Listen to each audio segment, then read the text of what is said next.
Dente,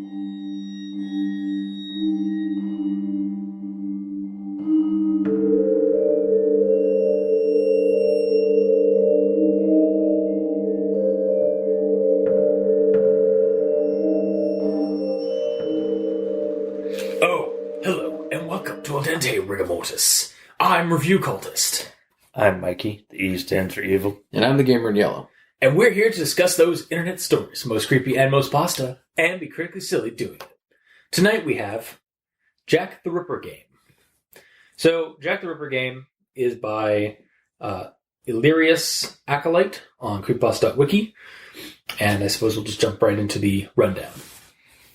Narrator really enjoyed playing hidden object games growing up, playing a bunch of pirated ones back before college, including his favorite one, which was called The Murders of Jack the Ripper.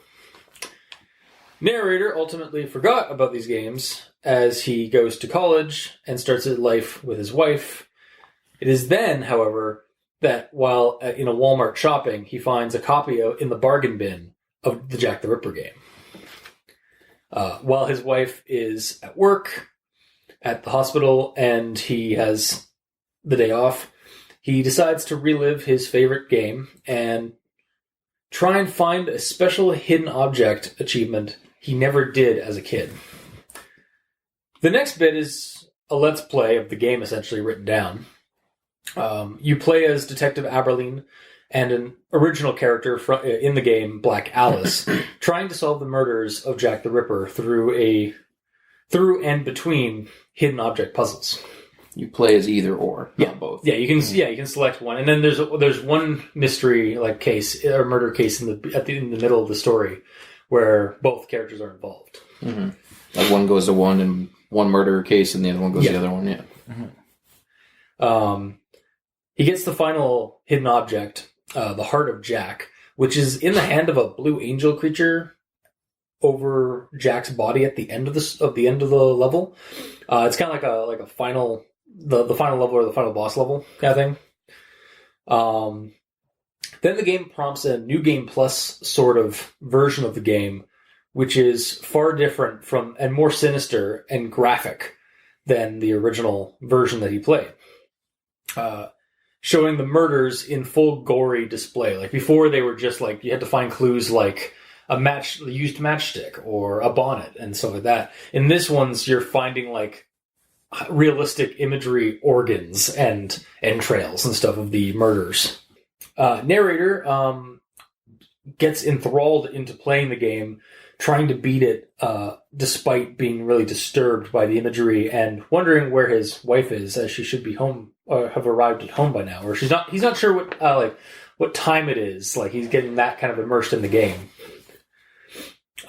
He reaches the end, and it is different as before. There's no blue angel creature, and Jack has killed himself, slitting his wrists. Black Alice, the secondary main character in the cutscene, takes Jack's knife and leaves Aberline, as well as the character Nair, in a state of confusion. After the credits roll, there's a bonus level with Black Alice standing in front of a man crucified on a wall, apparently the man who commissioned Jack the Ripper to kill all his victims.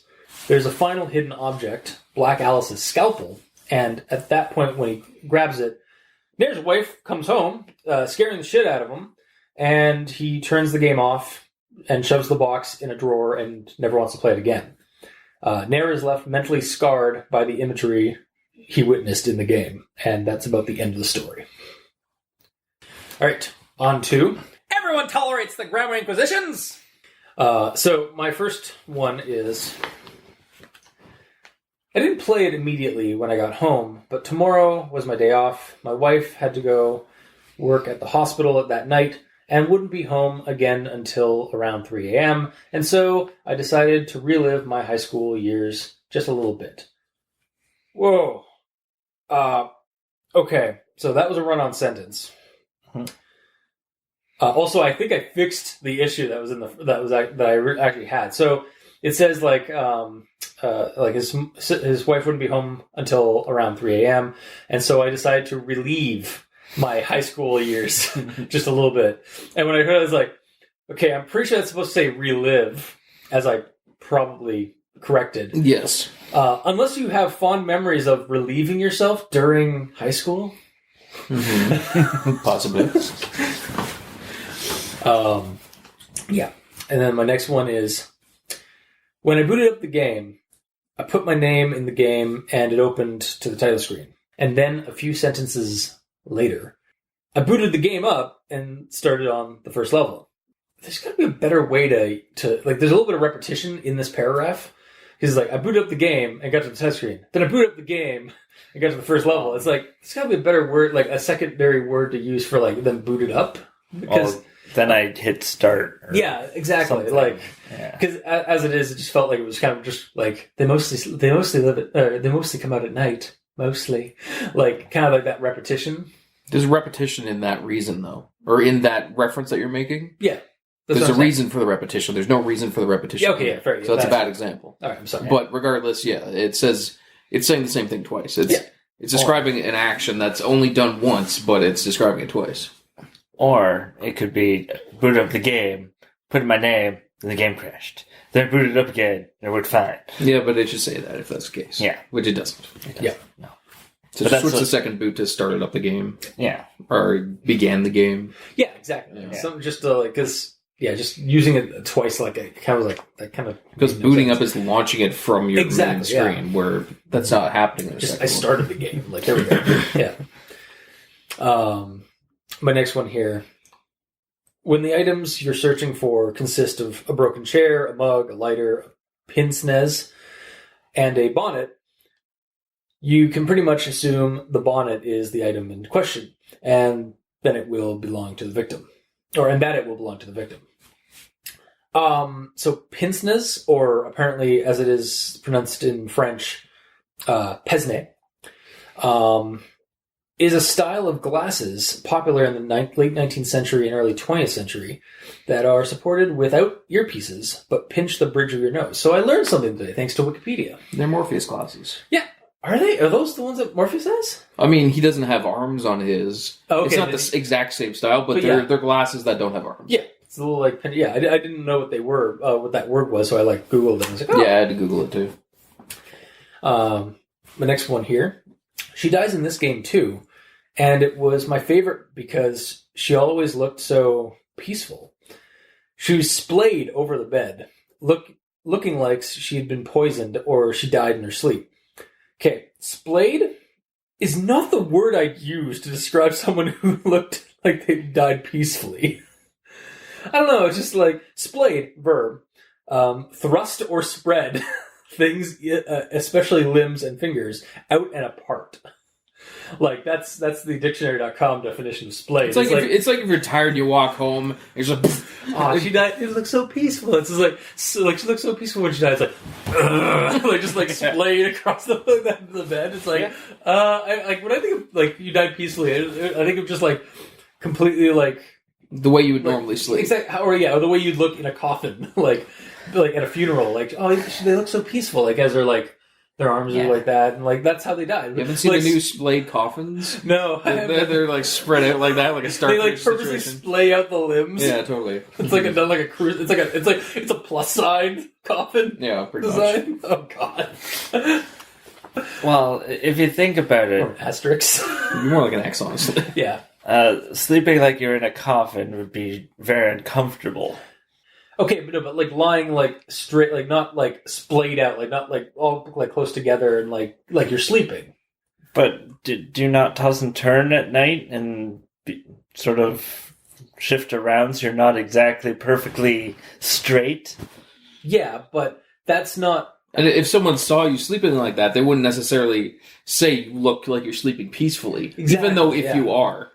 just because. If you are, but like the idea, like basically the idyllic like display of when somebody's dead and they look like they're peaceful when they're dead is when they're like straight, like just like like legs and arms are like together, like are close together, and they're just like crossed arms or something like that, or even just like they look like they're sleeping peacefully in a row. And Gamer in Yellow is going to do you a visual gag for the audience. Yeah, that is Splayed. This is Yeah. Splayed, you know, That's like, Splayed. For the audience at home, he's out on my carpet, splayed out. And then dying peacefully would be like this in bed. Yeah, even like a fetal position would be fine too. Like, that's peaceful. Like splayed does not convey peaceful death. It's like you just fell off like fell off a box and just landed on your face. Yeah. Like that's kind of the splayed sort of situation. Like for your example there that you tried to use, splay like you roll and splay out on your bed when you're sleeping. It's like if somebody's dead and they're like that, it's like they were gurgling and dying like like that's what I'm thinking of that. Or that there's a thrashing motion going on. That's all I'm trying to say. It's like splayed is not the word I would use personally. Well, some people sleep in a starfish pose. Okay, I'm just saying. So that might be how Nair sleeps. It's the way the character sleeps. God damn it! I am not adding that to the T-shirt. Jeez. All right, moving right along. Since this game had about much more victims than 5, it must have used some of the non-canonical victims, as they're called. I removed the about at the beginning, so it would say, since this game had much more victims than 5. It kind of seemed like they started going, had about 20 victims, but they're like, wait, I shouldn't do that, but they didn't backspace enough. Exactly, yeah. And then my final one, Grammar Inquisitions. I had to play through the game again. It would take me another 3 or 4 hours, and my wife would need to sleep when she got home, but I couldn't stop. I had this sudden desire to play through the game one more time. I don't know why, but I had this feeling that something different would happen this time. If I played through the game again after getting all the secret items, I felt like something else would happen. I couldn't be sure what it was, but the feeling was stronger than anything I'd ever felt in my life. So when I was reading that sentence, it felt like it was just being repetitive. Like, it was just saying the same, like, I had to play the game. I don't know why. But then I had to, my wife's going to be home and she's going to need to sleep, but I had to play the game. I had to get this thing. I don't know why. Like, it just felt like it was repeating over and over again. It's kind of describing his obsession with it, though. Yeah. Mm-hmm. I guess. Like, he can see that, like, he doesn't, like, he has to, but he doesn't really know why he has to. Yeah, it's the gamer inception. The gamer obsession. The gamer obsession. Mm-hmm. Yeah. I don't know. Initially, when I read that, it was just like, it kind of irked me a little bit. Yeah. But that's the end of my Grammar Inquisitions. So, Mikey, what do you got? Well, you did a fairly good job, so Thank you. All I have left is an it story. Oh, jeez. And now, an it story with Mikey. The E stands for evil. Take it away. It's not too wide, but the more I stared at it, the more uncomfortable I became, and the more the smile seemed to widen. It's a wonderful thing, no? It was the words, "The Murders of Jack the Ripper," scrawled in red font that looked like blood across the top of the screen. It was pretty gruesome for a genre of gaming that was mostly about ghosts and haunted houses. It was a hidden object game, and the scripts for those kinds of games were usually pretty generic. It was then, right before the final scene, when I decided to check my achievements. It activated Norton's security alarms, but I... That's like infectious achievements. Yeah, really. It activated Norton's security alarms, but I turned them off because just about every pirate site I visited set off the damn things. It was a message board that looked suspiciously like game FAQs, but was something else. It said the following, and nothing else. It doesn't look evil, but it is. It was almost as short, but it actually told me how to get what I wanted. It was incredibly unnerving. It stayed open for an uncomfortable amount of time. It would take me another 3 or 4 hours, and my wife would need to sleep when she got home, but I couldn't stop. It was only my wife, home from the hospital at last. It was at that point that I just turned the game off and shoved it in a drawer. Dun, dun. I wish he just stopped with it and shoved it. Just left that up to a mystery where it got shoved. All right. So the game's screen for achievements triggers antivirus. Yep. And also that screen for achievements is a knockoff GameFAQs website, apparently. Yeah. It looks oddly similar to it, but isn't. Yeah. Is that all your grammar revisions? Yeah. Okay. I guess it's on to the grammar in yellow. Which I have none. Oh, really? Yeah. Okay. Then, on to actual thoughts. So, starting off right here, a couple of these are reactionary, and I do take note after, like, I do update them a little bit after I read the story. So, I pirated them all, because I'm not paying $20 for some glorified and extended Where's Waldo for the PC. And the moral of this story is going to be, don't pirate your games. Or at least it should have been, or it felt like that's where it was going to go. Yeah. It's kind of unnecessary, this whole pirating thing. Well, the whole pirate thing is entirely unnecessary. Yeah. Because it states near the beginning, my favorite was one called The Murders of Jack the Ripper. My mother bought it for me when I was younger. Yeah. And then later, he buys it again at Walmart. So he hasn't pirated this game at all. Yeah, no, he just thinks he's a cool pirater. Which contributes nothing to the story. Yeah, exactly. And then he just, like, yeah. And all the pirated games are just nothing to do with the story. Yeah. Yeah. And then when he's describing the 20 victims, like he says that the game has like 20 or so victims of Jack the Ripper. We go into this.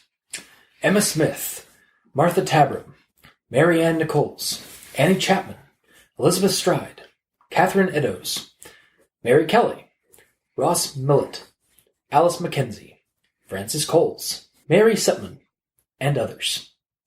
Why stop now?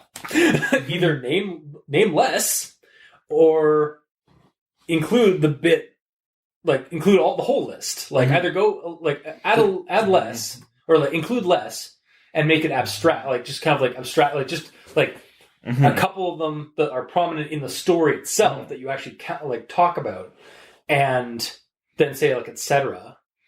Or do a complete list. Yeah. Don't leave half-assed. Yeah.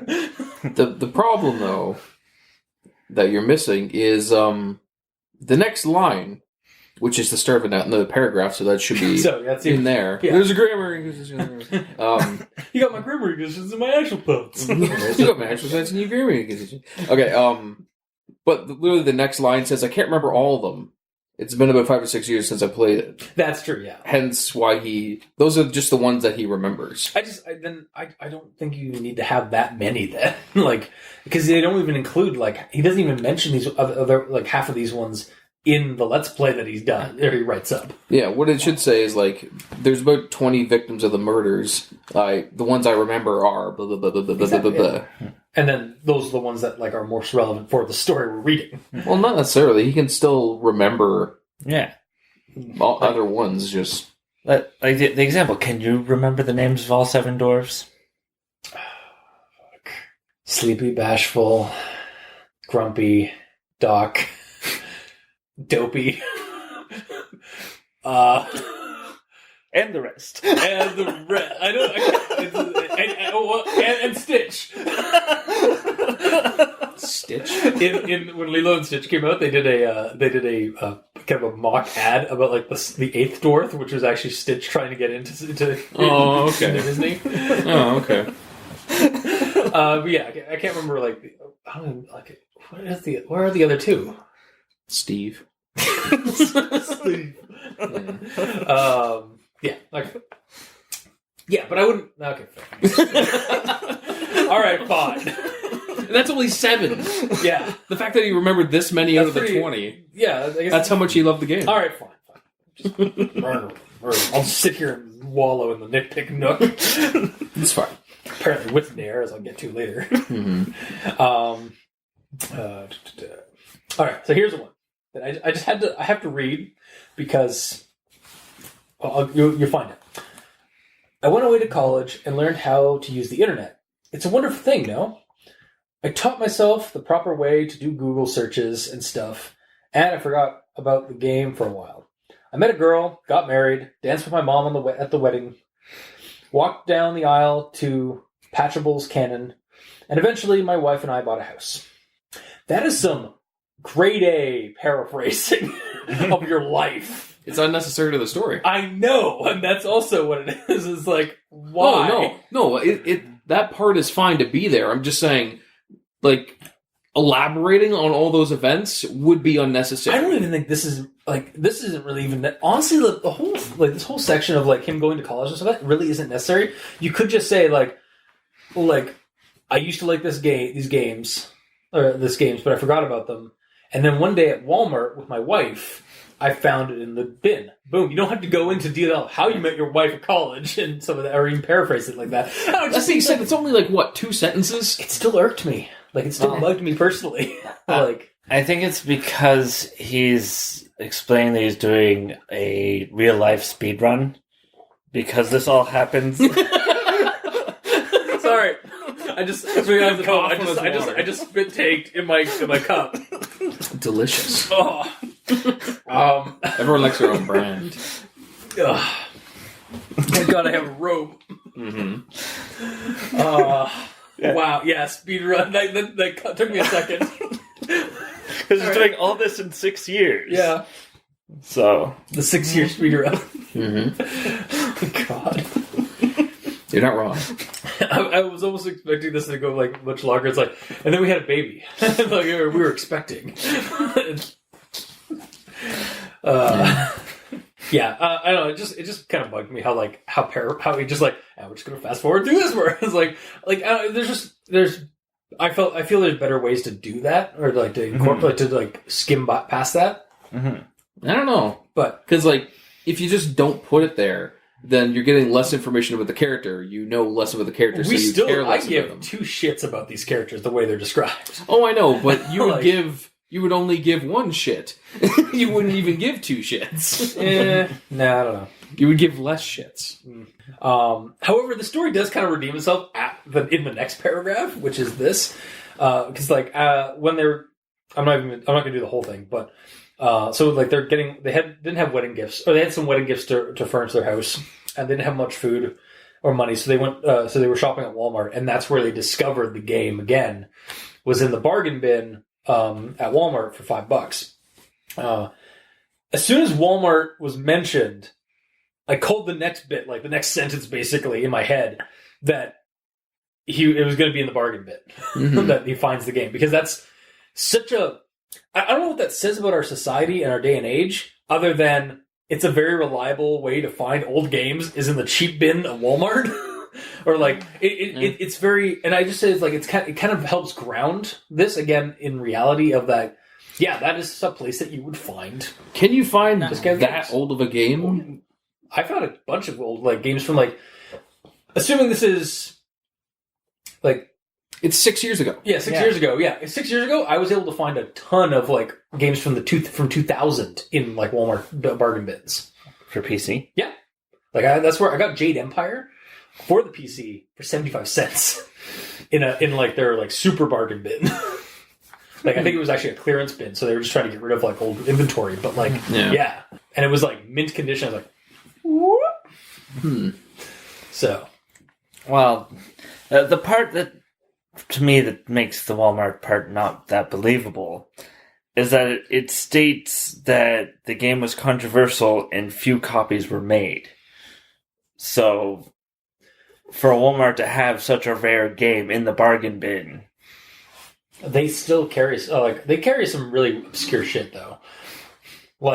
Again, I was actually just there the other day, and they had a movie that was an indie film that was adapted from a Finnish indie film. They've got some pretty obscure stuff at Walmart. And think about it like this with the game: if it's a rare game that they didn't make many, but people also didn't buy many, then that means they would still have stock.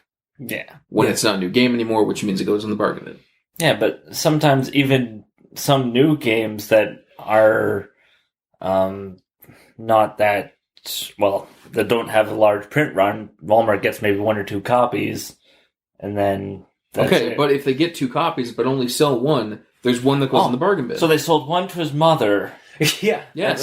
Yes, exactly. They're the only family that cares enough about as this. a former employee of Walmart, I can tell you that we received some really obscure stuff, and also in a fairly decent supply of them. Mm. Like even when they were like no name, or they really like seemingly like just like no name video games or like computer game kind of things like that. Mm-hmm. Like yeah, I had my share of like, what the fuck is this? Why do we have so many of these? We have 100 of these. Exactly. Yeah.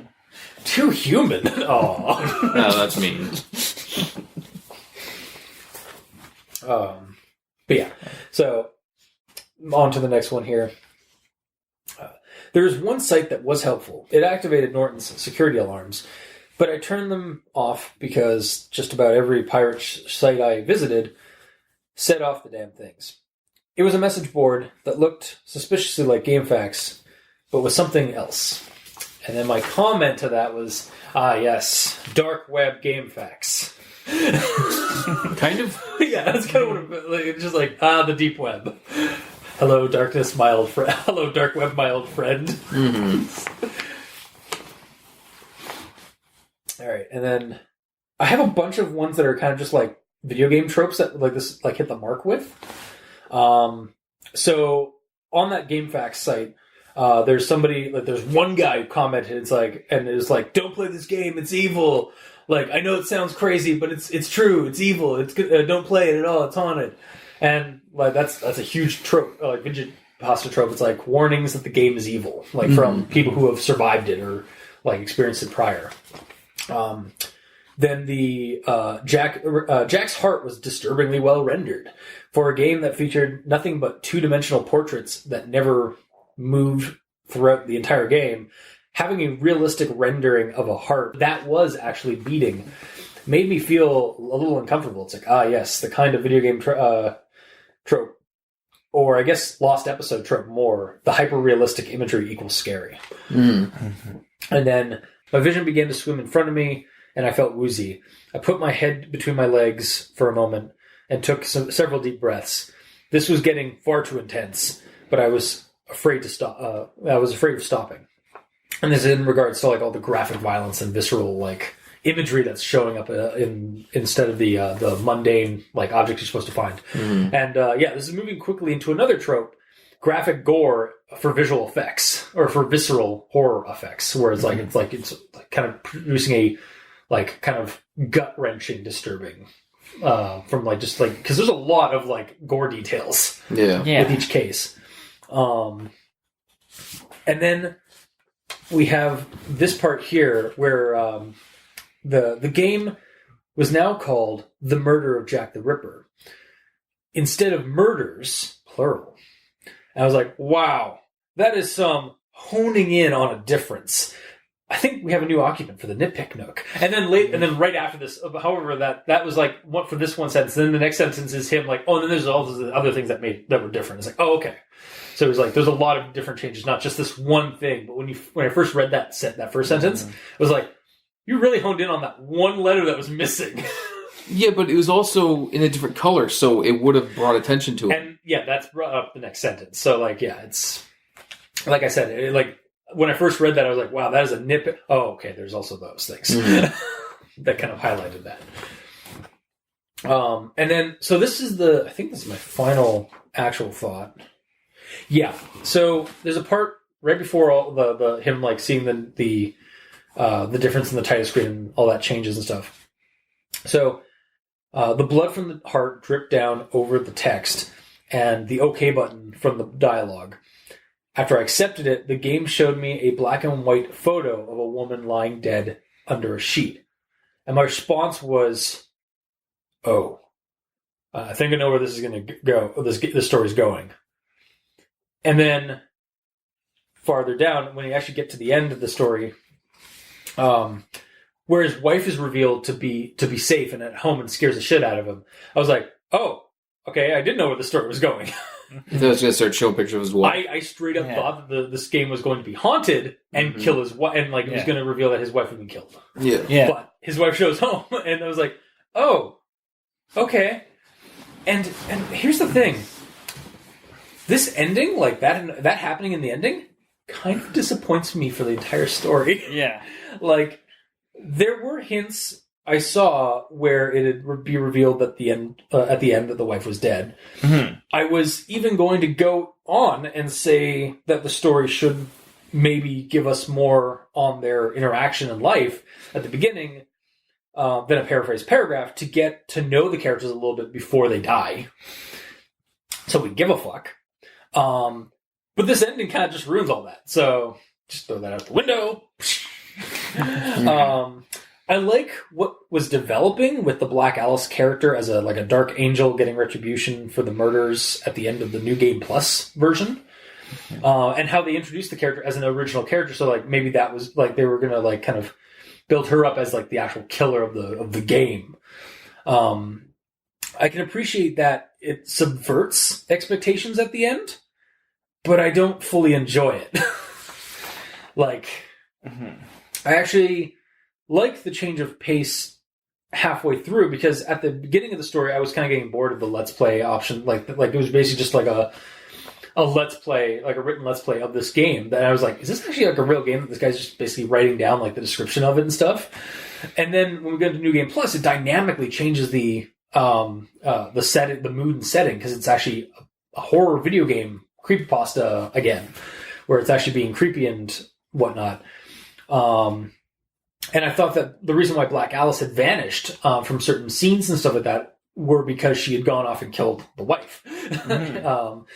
I don't know. I guess it's sort of like that thing in some horror movies set in an asylum where the ghost or monster that is stalking the character in that movie turns out to all be in their head at the end, and they're actually just a crazy person in the asylum. Mm-hmm. I can appreciate the twist, but at the end of the day, after I've seen that movie, and after I've seen all of those movies, because every asylum movie, like a horror movie in an asylum, does that, I really just wanted a supernatural spookiness. Mm-hmm. I didn't want a psychological thriller or psychological horror like that. I wanted it to be supernatural. Yeah. I didn't want it to be grounded in something mundane. And I kind of get that same feeling with the ending of this story. It's just like, okay, that's like kind of like, or like beatnik, like art, like, okay, I can appreciate the art that you've done by subverting the trope, but like, I didn't want you to subvert the trope in this one, in this case. I really don't think it did. It did. No, to me, like, it subverted it by making it like there isn't anything. It's all like within the game. It's not anything supernatural. You saying that's not a trope in video game creepypasta? Oh no, yes, that's what I'm saying. No, yeah. No, it subverted it in that, like, I thought it was leading it up to something else. Like, I thought it was leading it up to it being a haunted video game that was going to kill his wife. Mm-hmm. But then it just turned out to be the other trope where it's... Honestly, I never got the feeling that his wife was a danger. Okay, that's personally. Me just getting it from like reading between the lines, maybe. But well, I was personally see your side because I was hoping that the wife was going to die, right? Yeah, just so that there was something. You guys sound like horrible individuals. Well, it's a I know story. Calm down. The reason just saying out of context. Yeah. I mean, a lot of our shit can be like taken out of context. Yeah. Like, you guys are like monsters. The reason being is because I wanted the game to have an impact on the physical world. Thank you. Yes, I'm with you. I'm not disagreeing. I'm just saying I never. You didn't see that part where you didn't get that hint, I guess. Like if it did turn out and the wife was killed, I'd be like, oh, okay, I didn't see that coming, and that's fine. But it didn't, because I expected it to be something where you turn the screen off and you're fine. A traditional video game creepypasta, and that's what it turned out to be. Yeah. I guess it is like a difference between our opinions is that like you take everything at a lot of things at face value. Mm-hmm. And I go into these expecting it to be like all the other ones. And then if it's different, then it stands out to me. Like, oh, it is different. But if it's the same, then it's the same. Because if I go in there with high expectations, I'm let down. I'm better to go in with low expectations and be surprised. I suppose, but I can't think that way personally. But like, I'd rather be disappointed, or I'd rather feel like something than like nothing. I don't know. It's just it's the way I am. So teach their own. Yeah. But okay, that's basically the end of mine. I just like that ending reveal was like, oh, okay. Well, that was an ending. Moving right along. Yeah, and continue on. This also falls into the trope of gore is scary, yo. Yeah, no, that's exactly it. Yeah, I mentioned that trope. It's like there's a lot of video game creepypasta tropes in this. And not even just video game creepypasta, just like horror. Yeah, because like Stephen King added it, like there are like three types of horror, like psychological horror, atmospheric horror, and visceral horror. Visceral horror is the one where people describe graphic scenes in detail to kind of unnerve the other reader and audience with the imagery that's being presented. Yeah, and then the character reacts to the gore. But keeps playing. Because they gotta keep playing. But at one point, he vomited all over the rug. Yeah. That's gonna smell really bad. It's gonna probably induce some more vomiting. It's fine. He's got an obsession. He's got to finish. This is something he never got to finish when he was a kid. And I mean... he's just got to do it. Gamer's just like, I can really relate to this character. I've done it before. Who hasn't puked on the rug? It just happens, you know? I feel like... When the wife came home, because she should have been like, why is the rug covered in vomit? Well, it kept before that.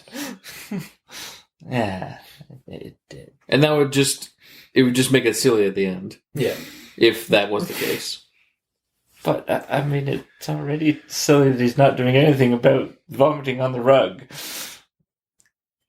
Because it takes He's just going to vomit again anyway, so you might as well just let it pile up. Because the bottom layer of vomit will protect the carpet. Then he's just vomiting on top of the vomit. That's not how physics works. Hey man, if you're vomiting on top of vomit, it'll just create a vomit pile. And then you just scoop up the vomit pile instead of having to clean the rug every time. Audience at home, how disturbed you are. I don't know that from past experience. Shut up. It's fine. No. Yeah. And I've sort of... You touched on all the things that I put in my notes. Was that all the tropes? Well, yeah, and all the different things like the Walmart. And we've already talked about the pirating that's not really pirating for this game anyway. Yeah, actually, there was something I was holding off because I thought you were going to touch on it. I'm not sure if you are yet. Well, he might. Okay. He has no faith in me. Go ahead. Are you all done then? Otherwise? Yeah. Okay. So, Gamer, what do you have for No, go action? ahead. No, I want to see if you get it. And then if you guys haven't gotten it, I want to bring it up. Fine. Yeah, it's Al Dente Bingo. If you get it, you win a prize. Do I? Yeah, spaghetti. Do you have spaghetti to give me? I can make some. We're an Italian family. I have a cupboard of spaghetti. That's true. You did make a spaghetti cake that one time. I did, with meatballs. Yeah, anyways, moving on. So, my first one here. You can bet that it's pretty controversial in the HOG community, and a few copies were made. I didn't know what HOG community means. Really? Hidden object game. Community. Oh, I googled. Really? Okay. I googled it, and I got Harley Owners Group, Harley Davidson. Okay. I got hardcore older gamers. The thing is, it's not an actual like abbreviation. It's not an abbreviation or like a name of a community. Like it's not a branded community. It's just like it's like the speedrunning community. Like it's not the Mario fan community or something like that, or the Spyro community that has like that whole thing. It's like it's a type of genre that people like, that I guess like a group of people are. It's like kind of just a term for a group of people that like hidden object games. It's not a branding of their name. Oh, I know that, but like. Yeah, the problem is it's an acronym and we don't know what the acronym stands for. Yeah, even Googling it, I couldn't figure it out. I got it right off the get-go, like, because of what he was saying. He said earlier, hidden object game. Okay. He didn't clarify that he's going to be using that as an abbreviation, so I didn't know what it meant. All right. And again, after Googling it, even after putting in HOG and then game after it came up with hardcore older gamers. HOG games. Hidden object games. Yeah, it's like ATM machine. Yeah. Exactly like that. And the thing about the glasses, I learned a thing. Ah, yes, the Pesne. Sure.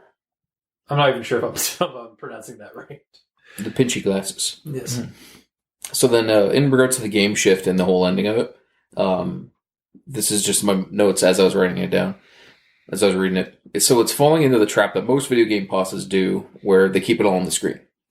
This one doesn't even do anything to the target nair at all, aside from making him puke. And basically, it's trying to be a psychological horror in that the character is getting disturbed from the imagery, but because it's a written format, it's not having as much impact as it could have been. Like if it was a movie, maybe we could have gotten a little bit more emotional impact with the character because we'd actually be seeing their faces and their reactions to it. But because it's written, we have only our minds to do that, and that's kind of even like third person like removed kind of from like what the event that's happening. Well, basically the way the story goes and the game goes, it's just doing that hidden Easter egg at the end, switches it from being a rated T game to a rated X game. Yeah. And it restarts with the New Game Plus. I'm not even going to... Again, I said this earlier, but I'm not going to lie. I thought this was like, am I just reading a Let's Play of a creepypasta-esque game? Like somebody found found a mod for a game that's like loosely based off of that's like loosely creepypasta-esque. And we're just reading their Let's Play of it, or their walkthrough of it. Mm-hmm. And where do you get your rating system? No, X is a rating. I thought it was AO was as high as you want. Oh yeah, it is AO. Oh, is it? Okay. Yeah. Is X rating like? Is it, I think X is for movies. Yes. Yeah. After for R, like extremely gory movies. Yeah. The after R, like X is for you've gone too far beyond R. Yeah, pretty much. Yeah. So it's basically M and then AO, as far as I think there's only like a handful of AO games. Even. Yeah, because AO games don't sell because they're AO. Yeah. Yeah. Adult only for people who don't know the acronym yet. Yeah.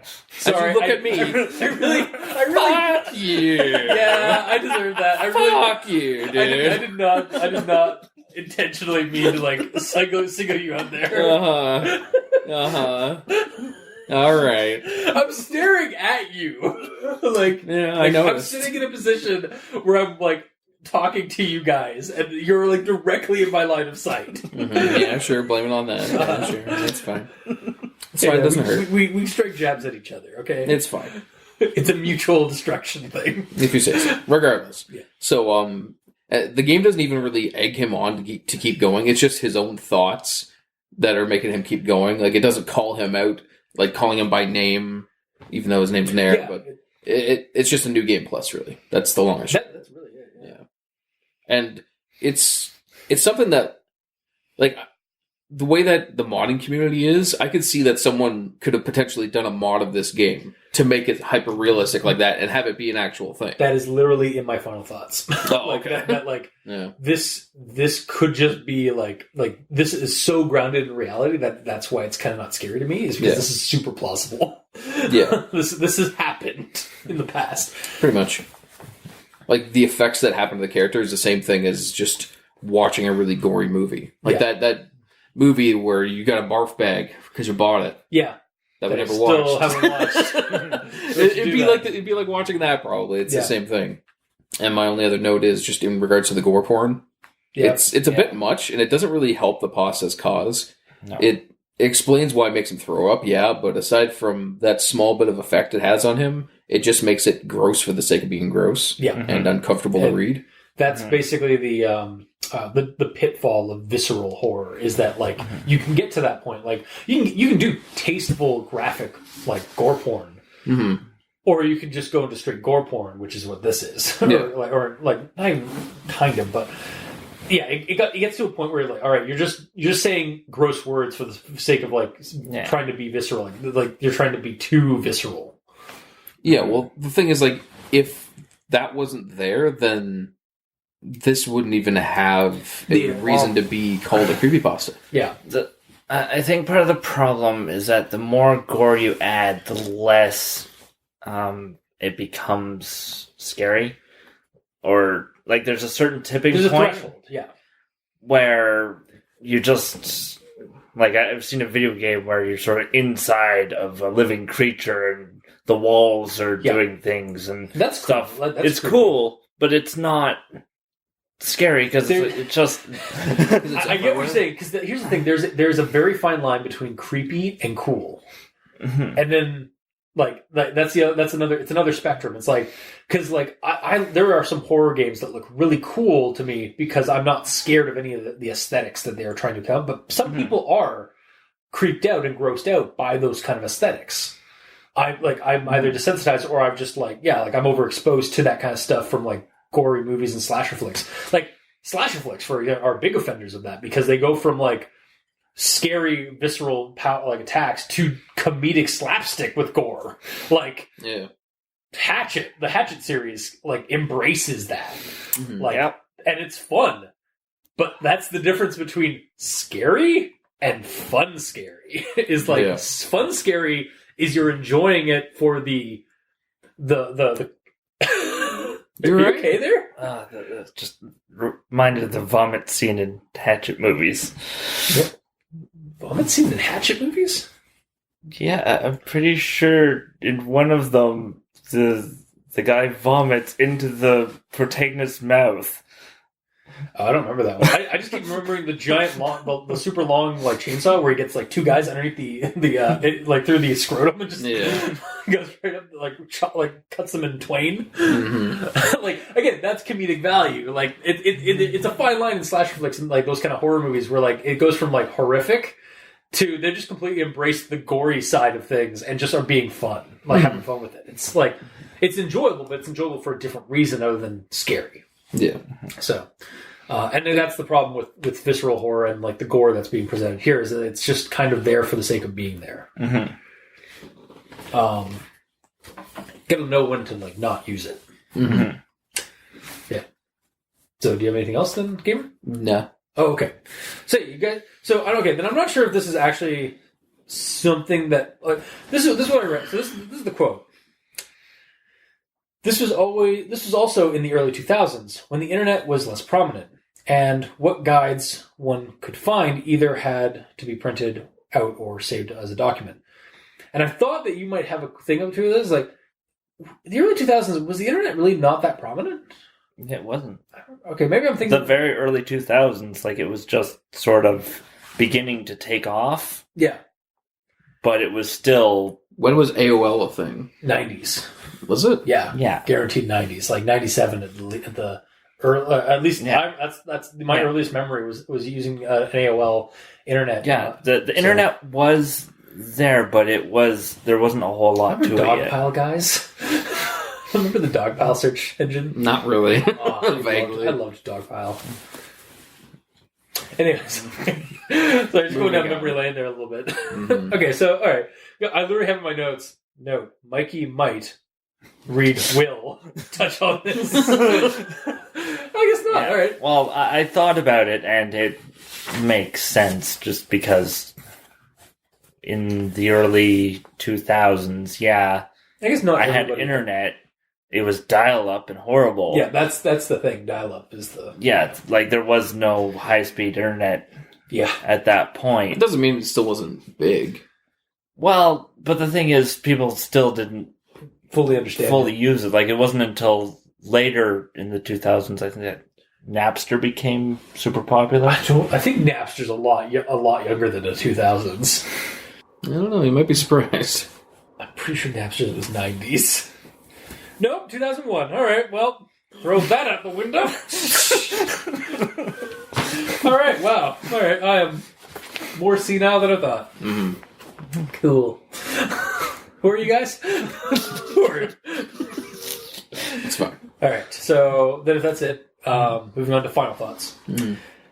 The ending does sort of ground this story in a realm of plausibility. Since it is all programmed, a new game plus version with more graphic and sinister like levels than the surface game that you play through, being unlocked by getting all of the achievements from the original version, to me, that seems really plausible as a game. Like I've seen it nowadays, like in games, like where you get to a certain part and it triggers a new version that's twisted and dark. Five Nights at Freddy's did that a whole bunch. Exactly. Like it's already twisted and dark, but when you do certain things, it gets even darker. I think it's called Inversion, and it's basically a Kirby-esque platformer. But like as the levels keep going, the game world starts getting more and more sinister, and like new mechanics start getting in that are like horrifying and creepy and stuff. I'll recommend it if you like this sort of subversion from like it being supernatural to like not supernatural at all. But I was left wanting by the end of the story. Like, and I there were parts that I liked, but it ultimately like kind of got ruined by the endings, like some twist. So yeah, I can't recommend personally, but if you like those kind of movie, that kind of genre, like subversion, you might like this. So, Mikey, your recommendations? I don't recommend it. The gore, just for gore's sake, just didn't do anything for me. Fair. And